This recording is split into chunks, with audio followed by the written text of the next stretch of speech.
Genesis chapter 42. Joseph's brothers go to Egypt. When Jacob learned that there was grain in Egypt, he said to his sons, "Why do you just keep looking at each other?" he continued. "I have heard that there is grain in Egypt. Go down there and buy some for us, so we may live and not die." Then 10 of Joseph's brothers went down to buy grain from Egypt with the others, because he was afraid that harm might come to him. Then 10 of Joseph's brothers went down to buy grain from Egypt, but Jacob did not send Benjamin, Joseph's brother, with the others, because he was afraid that harm might come to him.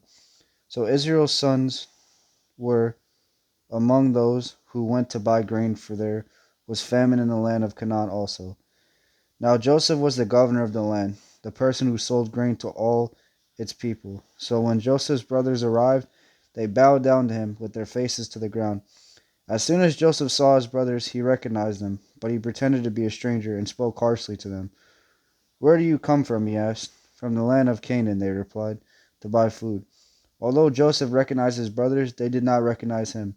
Then he remembered his dreams about them and said to them, "You are spies. You have come to see where our land is unprotected."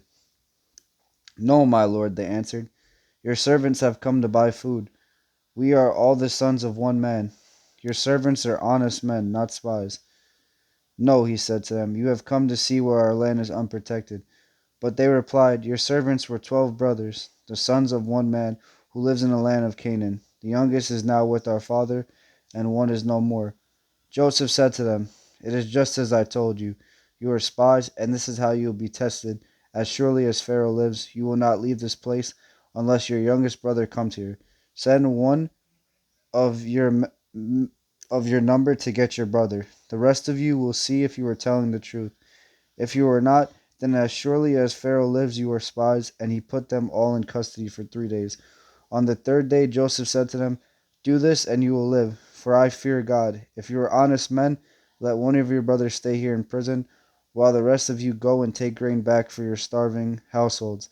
But you must bring your youngest brother to me, so that your words may be verified, and that you may not die."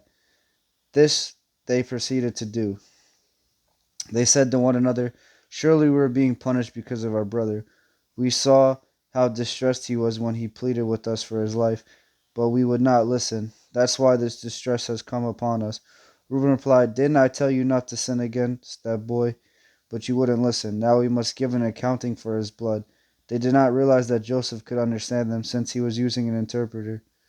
He turned away from them and began to weep, but then came back and spoke to them again.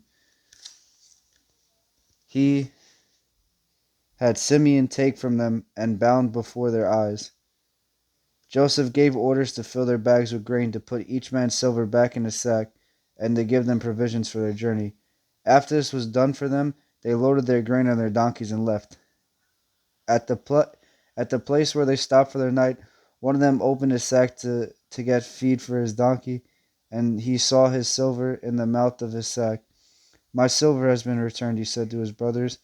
"Here it is in my sack." Their hearts sank, and they turned to each other, trembling, saying, "What is this that God has done to us?" When they came to their father Jacob in the land of Canaan, they told him all that happened to them. They said, "The man who was the lord over the land spoke harshly to us and treated us as though we were spying on the land. But we said to him, 'We are honest men. We are not spies. We were 12 brothers, sons of one father. One is no more, and the youngest is now with our father in Canaan.' Then the man who was lord over the land said to us, 'This is how I will know whether you are honest men. Leave one of your brothers here with me, and take food for your starving household and go.